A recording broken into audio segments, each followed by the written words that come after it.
What's up, guys? My name is Ricardo, Neiva, otherwise known as Cine, and today we're going to be breaking down the 5 things that should be in your routine as a photographer.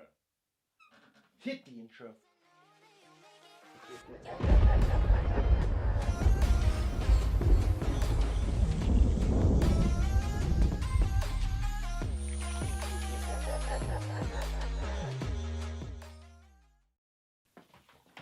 No, stop focusing on this man. Focus on me. Look at me, sure. Look at me, sure. I'm the captain now. Cool, guys, so before we start jumping into the video, you'll notice that I'm in a different space. That is because I am not able to get to my work area because it is lockdown, and therefore I am staying safe. I'm staying home.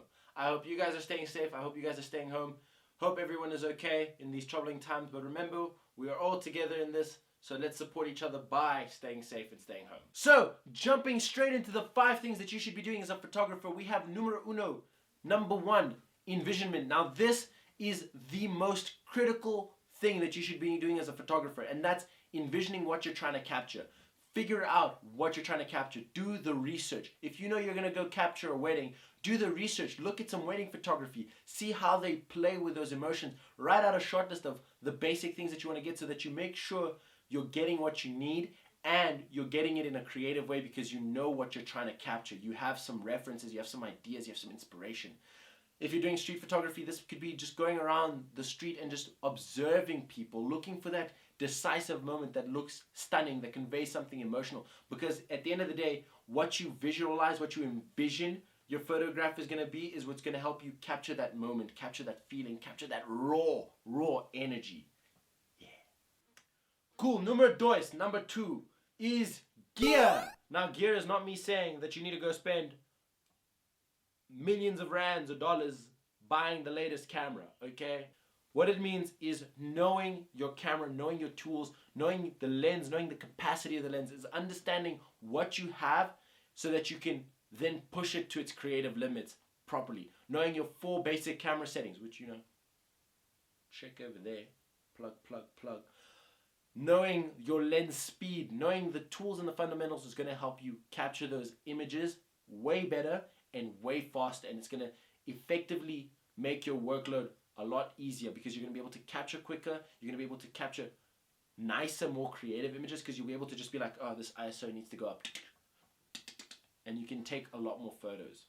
Number 3, take the damn shot. The only way you're going to be able to know what you visualized actually came out the way you saw it in your head is by pressing the shutter release and taking the photo. And then pro tip on the whole capture thing: 1, shoot in RAW. 2, when you finish taking the photo, don't trust your LCD screen because I'm not gonna lie, these things lie.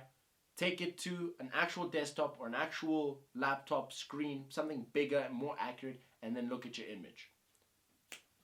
Number 4 is editing. Now, the most fun part or tedious part, depending on how you are as a human being, is editing. And that's because, yes, you've captured your footage, yes, it looks cool, but it can look better. Maybe the colors aren't popping as much as you wanted, or maybe it's just a little bit off tilt because it got heavy as you were taking photos. So you just need to do a little minor crop and straightening.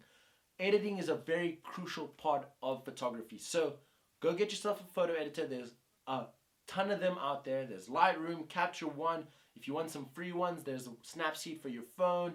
You can get DaVinci Resolve, which is mostly just for editing and VFX and sound. It's more of a video thing. But the color tab, I used to edit on DaVinci Resolve. It is phenomenal. It is great.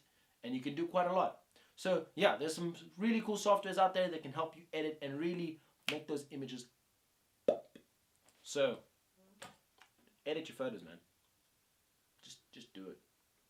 Cool. Number 5 is sharing, and this is the most important brand building step that you need to be doing as a photographer. Now, the reason why this is important is because you're trying to build a brand or you're trying to build your identity as a photographer. The only way people are going to see that is if you show the visual art form that you just captured to people, because it is visual. So people don't see it, people are never going to know about it. So sharing is super important. And with today's modern society, there is literally hundreds of ways you can share it. Instagram, Twitter, Pinterest, stock footage sites. There's so many. So share it. Share your work. Do it. enjoyed this video, feel free to do the funky funny stuff. That's like, share, subscribe, you know, all the things we harass you to do on YouTube. And I'll see you on the next one.